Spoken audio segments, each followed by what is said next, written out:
7. The Governor's Hall. Hester Prynne went one day to the mansion of Governor Bellingham with a pair of gloves which she had fringed and embroidered to his order, and which were to be worn on some great occasion of state, for though the chances of a popular election had caused this former ruler to descend a step or two from the highest rank, he still held an honorable and influential place among the colonial magistracy. Another, and far more important reason than the delivery of a pair of embroidered gloves impelled Hester at this time to seek an interview with a personage of so much power and activity in the affairs of the settlement. It had reached her ears that there was a design on the part of some of the leading inhabitants, cherishing the more rigid order of principles in religion and government, to deprive her of her child. On the supposition of Pearl, as already hinted, was of demon origin, these good people not unreasonably argued that a Christian interest in the mother's soul required them to remove such a stumbling block from her path. If the child, on the other hand, were really capable of moral and religious growth and possessed the elements of ultimate salvation, then surely it would enjoy all the fairer prospect of these advantages by being transferred to wiser and better guardianship than Hester Prynne's. Among those who promoted the design, Governor Bellingham was said to be one of the most busy. It may appear singular, and indeed not a little ludicrous, that an affair of this kind, which in later days would have been referred to no higher jurisdiction than that of the selectmen of the town, should then have been a question publicly discussed, and on which statesmen of eminence took sides. At that epoch of pristine simplicity, however, matters of even slighter public interest and of far less intrinsic weight than the welfare of Hester and her child were strangely mixed up with the deliberations of legislators and acts of state. The period was hardly, if at all, earlier than that of our story, when a dispute concerning the right of property in a pig not only caused a fierce and bitter contest in the legislative body of the colony, but resulted in an important modification of the framework itself of the legislature.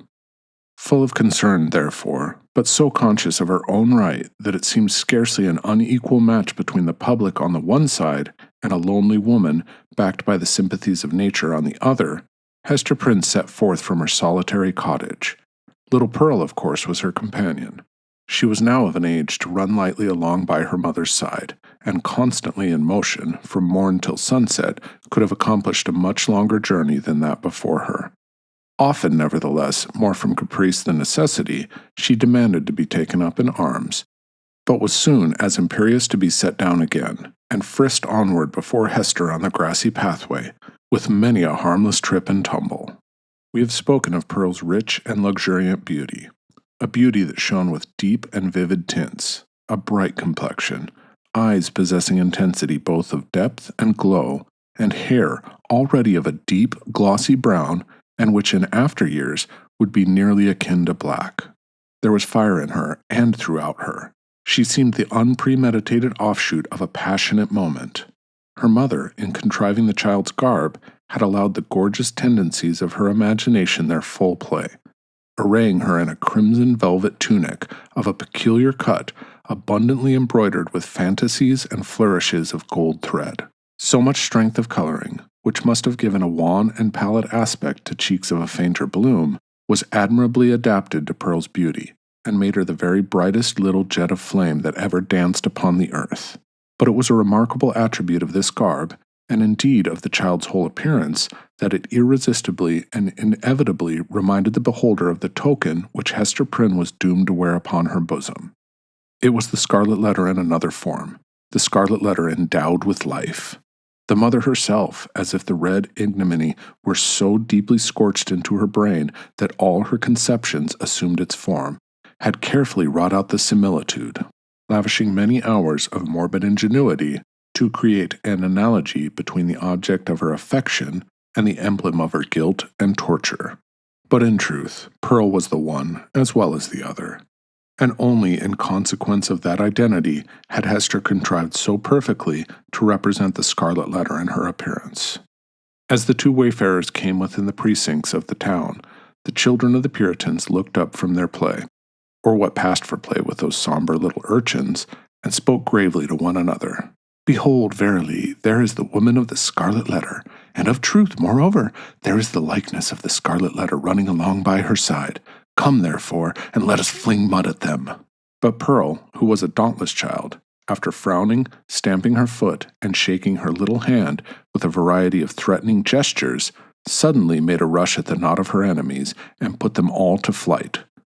She resembled in her fierce pursuit of them an infant pestilence, the scarlet fever, or some such half-fledged angel of judgment, whose mission was to punish the sins of the rising generation.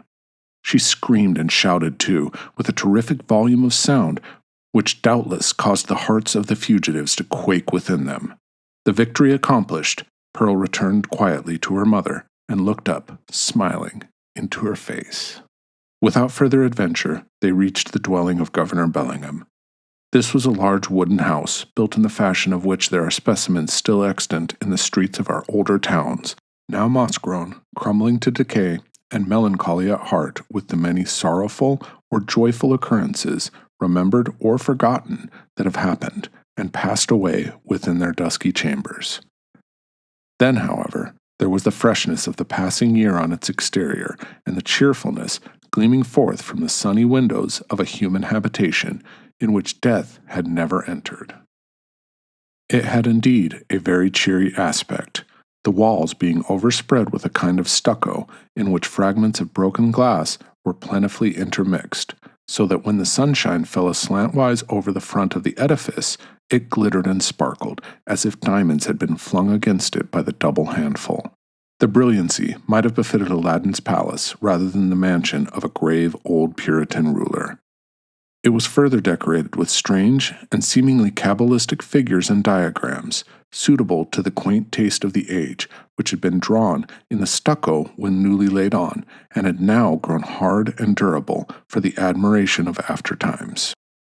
Pearl, looking at this bright wonder of a house, began to caper and dance, and imperatively required that the whole breadth of sunshine should be stripped off its front and given her to play with. "No, my little Pearl," said her mother, "thou must gather thine own sunshine. I have none to give thee." They approached the door, which was of an arched form and flanked on each side by a narrow tower or projection of the edifice, in both of which were lattice windows, with wooden shutters to close over them at need. Lifting the iron hammer that hung at the portal, Hester Prynne gave a summons, which was answered by one of the governor's bond-servants, a free-born Englishman, but now a 7 years' slave.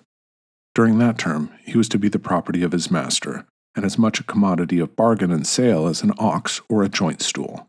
The serf wore the blue coat, which was the customary garb of serving men of that period, and long before in the old hereditary halls of England. "Is the worshipful Governor Bellingham within?" inquired Hester.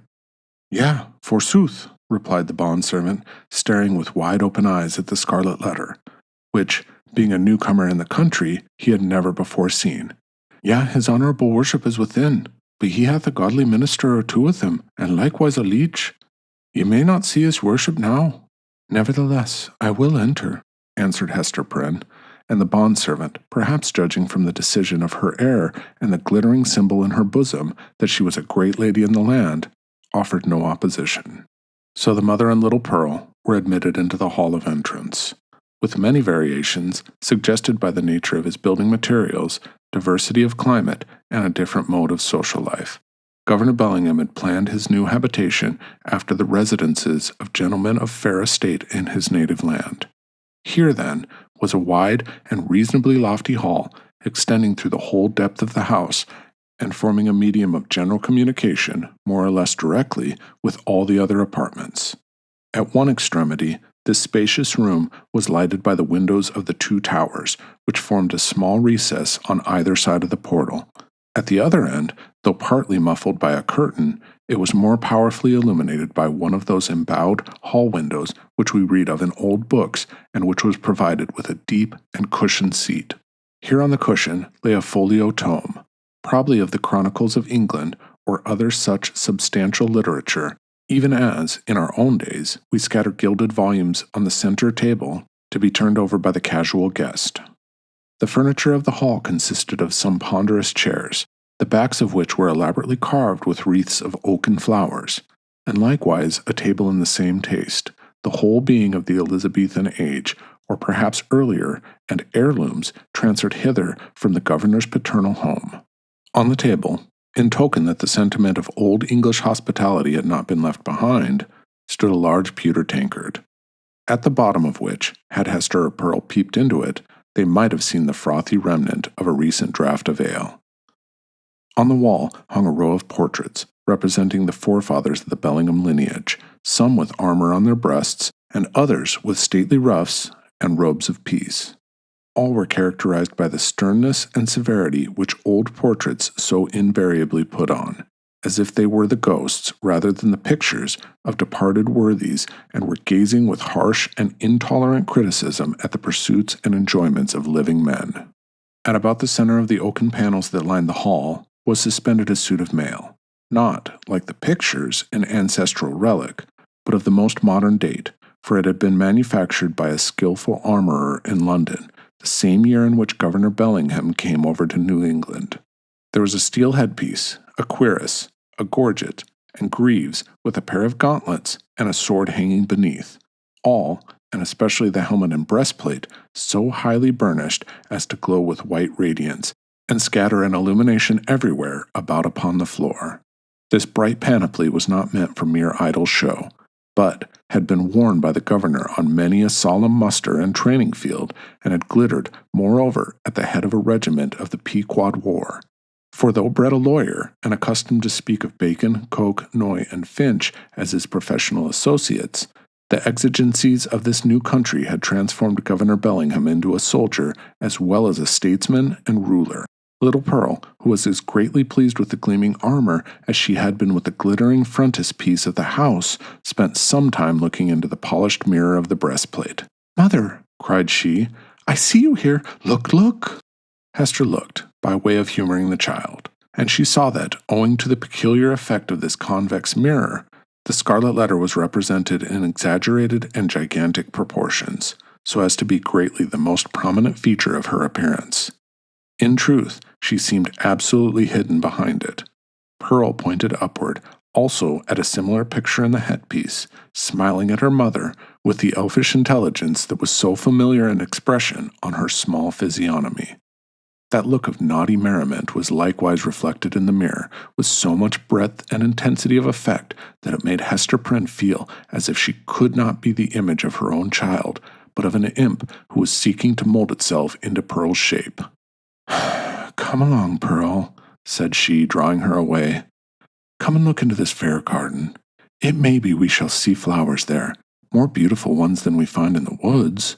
Pearl, accordingly, ran to the bow window at the further end of the hall and looked along the vista of a garden walk, carpeted with closely shaven grass and bordered with some rude and immature attempt at shrubbery. But the proprietor appeared already to have relinquished, as hopeless, the effort to perpetuate on this side of the Atlantic, in a hard soil and amid the close struggle for subsistence, the native English taste for ornamental gardening. Cabbages grew in plain sight, and a pumpkin vine, rooted at some distance, had run across the intervening space and deposited one of its gigantic products directly beneath the hall window, as if to warn the governor that this great lump of vegetable gold was as rich an ornament as New England earth would offer him.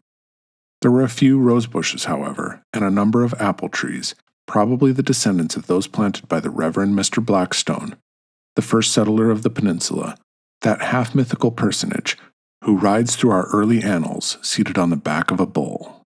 Pearl, seeing the rose bushes, began to cry for a red rose, and would not be pacified.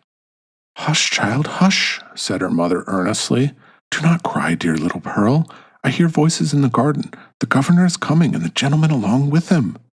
In fact, adown the vista of the garden avenue, a number of persons were seen approaching towards the house. Pearl, in utter scorn of her mother's attempt to quiet her, gave an eldritch scream, and then became silent, not from any notion of obedience, but because the quick and mobile curiosity of her disposition was excited by the appearance of these new personages.